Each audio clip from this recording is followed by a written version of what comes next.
సమాధానం, అందరితో సమాధానం ఉందా? వందనాలు చెప్తున్నావా? ఒకరంటే ఒకరికి పడదు, ఒకరంటే ఒకరికి ద్వేషం. ఏమారా మీరు మాట్లాడరా ఒకరితో ఒకరు? మీరు ఎన్ని చెప్పండి, నేను వాళ్ళతో మాట్లాడలేదు. ఎందుకు మాట్లాడలేవు?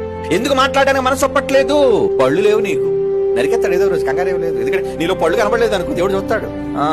ఈయన చూస్తున్నాడు చాలా రోజుల నుంచి, చెట్టుకి అసలు ఒక పండు కూడా రావట్లేదు, వందనాలు చెప్పట్లేదు, ముఖం తిప్పుకున్నాడు. మీ క్రియల్లో దేవుడు కనిపించే పళ్ళు ఏవి లేవు. సమాధానం లేదు, ఎవరితో సమాధానం లేదు. ఎవరైనా ప్రేమతో ముందుకు వచ్చి వందనాలు అమ్మా అనేసి అంటే ఇది వందనాలు చెప్పురా, నరికేస్తాడు జాగ్రత్త.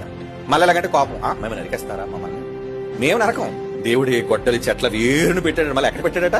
గొడ్డలు తీసుకొచ్చి అక్కడ ఇంట్లో పెడితే బాగుంది మహానుభావుడు. సరిగ్గా వేరు ఎక్కడుందో అక్కడ పెట్టాడు. ఎర్త్ పాయింట్ తేడా వచ్చిందా వేర్లతో పీకెత్తాడు. నేను ఇంకా మరలా మొలిసేది లేదు, ఇంకా మరలా నీకు గెలిచేది లేదు, మొలిచేది లేదు, బతికేది లేదు. వేర్లతో సహా పెక్కలింపబడిపోతారు. దేవుడు భూమి నుంచి లాగేస్తా, నేను అదే వేరులతో లాగాడు. నీ అవశేషాలు కూడా భూమి మీద ఏమి ఉండవు.